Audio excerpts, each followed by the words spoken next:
Welcome. If you've been following along the videos so far, we've asked the questions, am I an ethical practitioner? What does an ethical dilemma look like? And what information do I need to answer an ethical dilemma? Today's session, we're going to answer the question, what are the decision-making steps that I'm expected to follow when supporting and working through an ethical dilemma in human services? Many years ago, I read a book called The Checklist Manifesto, and that book really changed my thinking about how do I show accountability in the decision-making processes that I undertake? How can I make myself more accountable and more transparent? And that's exactly what a decision-making model does, a process that has very clear, explicit steps. It gives us the framework to think through our thinking. When we face an ethical dilemma, it's very common for things to be swirly and emotional and heady all at the same time. And the Checklist Manifesto just helps us step back, break it into pieces, and go through things in somewhat of a linear way. It won't happen linearly all the time, but it's a good starting place. I want to be clear that this process isn't the solution for every dilemma that you'll come across, but it is a helpful process that I use when I work through an ethical dilemma. So to state this differently, when I'm called in to consult on an ethical situation, I'm seldom making a decision as to whether the solution was right or wrong. You know, circling back to that first video, it's not that we're passing judgment, did you make the right decision or the wrong decision? In some cases, there is no right decision, and even there is no wrong decision. Instead, what I'm looking for is, did this person follow a process that makes sense?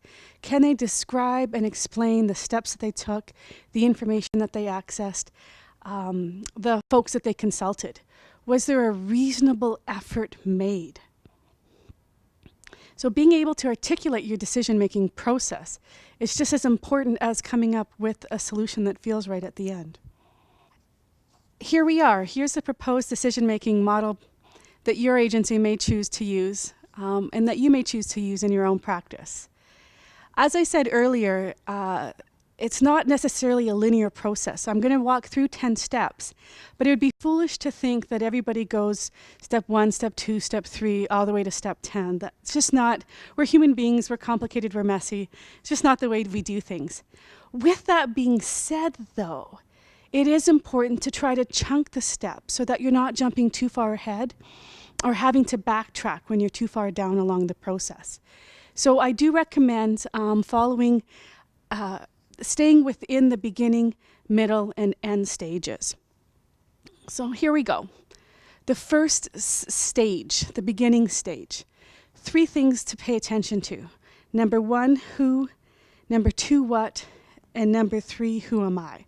So let me expand on those a little bit. Number 1, who's involved in your ethical dilemma? Often we can get tunnel vision and think it's just me and the individual that we're supporting, or me and my agency and the individual that we're supporting. But if we take a step back, we can often see that our decisions expand to the individual and their families, to our coworkers, maybe to the neighbors in the community of where the person lives. In severe circumstances, it actually may involve other professionals and paraprofessionals and things like emergency responders. So we want to demonstrate that we've thought about everybody that's involved in the ethical dilemma right in the beginning. I cannot emphasize enough how important it is to take this time and just do step 1 and get some feedback. Am I thinking about the right people at the right time?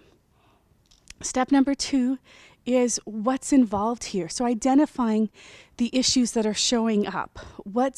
Is there a conflict between values? Is there a difference of opinion? Are the rights of the public bumping up against the rights of the individual that you're supporting, or the rights of this individual you're supporting bumping against your own right to personal safety? There are just so many things that can come involved. And so this is where we want to take the time to actually list those down. My own experience from writing is that when it gets out of my head and onto paper, it actually becomes workable and manageable and less scary, if I can be honest. Step number 3 in this beginning stage, and again, you can do any of these 3 in any order that makes sense, but this is a step that I find also one that we tend to overlook and and just so extremely valuable. In our decision-making process, we actually want to identify who we are in the ethical scenario. What are our biases? What are our stressors? What's on our plate? So again, when I'm entering a new organization, I don't have a lot of credibility, and so what I can advocate for as an experienced staff member might look really different if I'm a newbie on the street. Or if I've got things going on in my own personal life, maybe my family affairs aren't quite in order, or I've got someone with some health issues and my attention's divided, how is that showing up in the ethical dilemma and my ability to work with the person I'm working with? So this is why ethics gets messy, because we're involved. I love step number 3 because it gives us the chance to really be accountable and transparent about who we are in this scenario. We're not robots. We're not expected to be perfect. We're allowed to be human. We're encouraged to be human. And step 3 actually allows us to claim who we are and our values and how they might impact the decision-making process. Okay, this middle stage of ethical decision-making process, this is a stage that if I can just get you to hold off until you've done the first stage, I really encourage it. But most people, myself included, want to jump to step number 4, which is what are my options in this situation? They want to know if I can do this or if I can do that. And so it's very common for folks to jump out of the first beginning stages into this middle stage and then go back to the first stage and walk through steps 1, 2, and 3. So step number 4 is, what are my options? As I just mentioned, it's really easy for most folks to come up with an either-or scenario. I can do this or I can do that. I am going to encourage you, or I can tell you what I encourage my students to do, is to come up with at least 4, preferably 5 different options. Because when you come up with, I can do this or I can do that, a lot of times it's like what my head wants to do and what my heart wants to do. And so what I want to encourage and invite folks to do is to move past their head and their heart and actually get down to their wisdom. And for me, when I'm making a wise decision, there's less noise. But when I'm making decisions from just my head or just from my heart, there's a lot of chatter in my head. So step number 4 is developing possible courses of action. Again, we're looking at 4 or 5 courses of action. We want to get you out of the either, the or, and to start to see some of the gray area in between. There's also another part to developing my options that is so counterintuitive to most helping professions, and that is exploring the option of doing nothing. As helpers, our desire to help, our desire to do good can sometimes really cloud our judgment, and at times doing nothing is the best option. Now let me be clear, doing nothing is different than making a decision not to do something. A decision not to do something is, I've made a choice, I'm not going to tell the parent this, or I'm not going to tell the guardian this. Doing nothing can look more like putting the pause button on and seeing how the situation unfolds. Making sure that your intervention will actually not cause harm as well as do some good. Doing nothing is definitely counterintuitive. It is not a preferred strategy for most folks that I work with, again, including myself. However, I always invite my students and folks that I consult with is to at least consider it as an option. Think it through. What are the advantages and disadvantages? It's not that you have to do nothing, but you don't want to overlook the possibility of what would it look like if I didn't step in here. Again, our desire to be of service sometimes can be a disadvantage, especially in ethical dilemmas. So question 4 and 5, I've grouped them, or steps 4 and 5, I've grouped them together. So what are my options? And then step number 5 is analyze the risk benefits. So looking at each option and seeing what benefits arise from this and what harm arises from this. Most of your alternatives will have strengths and weaknesses. And this is a way of being accountable and thinking through those risks, benefits. For those of you that are comfortable doing this, you can take it a bit further and you can look at risk benefits in terms of short-term and long-term. You can also look at risk benefits in terms of risk to the individual that you're supporting, risk to the colleague, risk to the agency, etc. So I know risk benefits, risk analysis is a really hot term in the field right now. And you bet risk analysis is definitely a part of the decision-making process. So the last stage, or the third stage of the ethical decision-making process, also has quite a few interesting steps in here. So let's see if I can spell it out for you. Step number 6 is choose. So in the middle stages, we develop some courses of actions and we analyze them. Now we're actually being called to make a decision. So if you're like me, I can sometimes get really lost in my head, and making a decision is actually the hardest part. A term I've been called in the past is suffering from paralysis analysis, and that I'd rather spend the time thinking through options instead of actually making a decision. And from an ethical perspective, that's not actually fair. You have to make a decision and you need to move forward. So step number 6 always brings a smile to my face because it's the one that definitely trips me up. For some, step number 7 can actually trip them up, actually carrying out, acting, following through on the decision that they made. Some folks are great at making decisions, but there's a fear in carrying them out. But our code of ethics actually calls for us to carry out the decision that we made. So with acting, there's 2 parts to it. One is actually following through on what we agreed to do in a timely and efficient way. And acting also means accepting responsibility.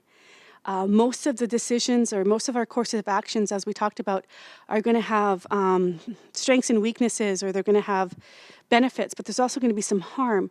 So when we think about step number 7, when we act and follow through on our decision, we're also assuming responsibility that not everyone may like our decision, or there may be consequences to the decision that we actually need to respond to as well. That takes us to number 8, is there may be consequences. So make sure you have a feedback plan in place, an evaluation plan. How are you going to get feedback as to whether the decision that you made was helpful or not helpful? How are you going to know if a relationship is ruptured and needs repair if you don't actually get feedback? This is so important. Having a plan to get feedback when you're rolling out a decision-making process is critical to ensuring that you can loop back and take corrective action.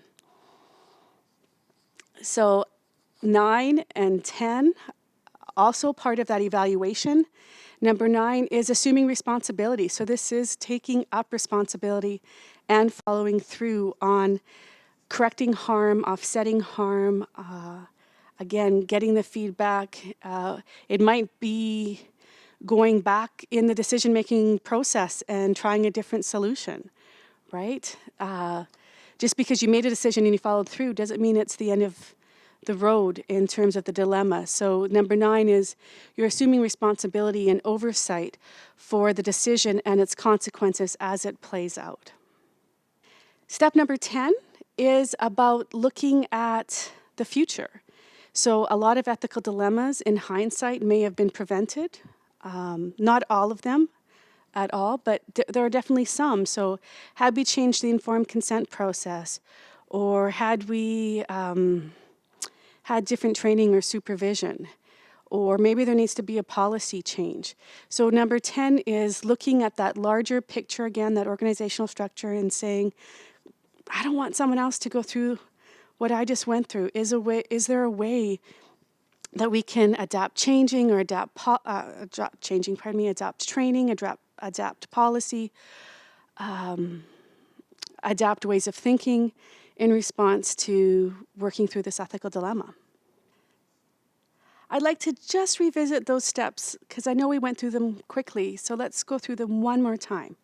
Number 1, who's involved in the ethical dilemma? Take the time to make sure you know all individuals affected by the decision-making process you're going to undertake. Number 2, what are the ethical issues that are presenting? Making sure you list the important ones as well as factors that you might consider less important, because sometimes there's a synergistic effect of the factors working together, whereas if you looked at just one of the issues by itself, it wouldn't be as big of a problem. So step number 2, what are the issues? Getting them down on paper. Step number 3, again, the invitation for us to show up. Who am I in this ethical dilemma? You're looking at me, Deena Martin. I've been in the field, like I said, 25 years. I've studied ethics. I am going to approach an ethical dilemma differently than you, and that's okay. It doesn't mean I'm right. It doesn't mean you're wrong. You get to be a part of your ethical decision-making process, and your values and your beliefs need to show up and be accounted for. They're welcome. These are the middle stages, steps number 4 and 5. Again, these are the ones where we're really anxious to get to right from the beginning. What are my potential courses of action? And what are the advantages and disadvantages or the risk benefits of each of those courses of action? I invited you, and I strongly repeat my invitation to consider coming up with at least 4 or 5 possible courses of action so that you're tapping into your wisdom and not just staying stuck in your head or your heart. Here we are at the end steps of the decision-making process, steps 6 through 10. As we talked about, step number 6, love it. It's calling you to make a decision, not getting stuck in just analyzing the potential options, but actually making a decision. Step number 7 is asking you to act, carry it out, follow through on the decision that you made. Step number 8, evaluate. Make sure you're soliciting feedback, whether it be from multiple sources, or just from yourself in reflection and your supervisor. But it's important to get others' ideas and thoughts about what we did and to determine if there's any repair or rupture that we need to do in relationships. Step number 9, assuming responsibility. So this is really important. Again, it's about following through and now that we've got some feedback about the impact of our decision on those around us, what corrective actions, if any, need to happen. Again, it might look like going back and redoing the decision-making process from the beginning, or it just might be leaving things as they are. But you want to demonstrate that you've thought that through and have taken the time to consider the impact on others. And the last one, again, step number 10, looking forward, is how do we prevent this from happening again, if it's possible? A few key points I'd like you to remember. Whenever possible, start with steps 1 to 3 before moving on to the rest of the decision-making steps. Second point, do nothing is an option to analyze. I'm not saying you have to, but at least consider what it would be like if you didn't do anything. The third message I really want to offer is consult, consult, consult. Consulting is an essential part of any professional practice, regardless if you're brand new and shiny and it's your first day on the job, or whether you've been in the field for 30 years. We know, research shows that by asking others for feedback, it decreases the likelihood of you finding yourself in difficult situations.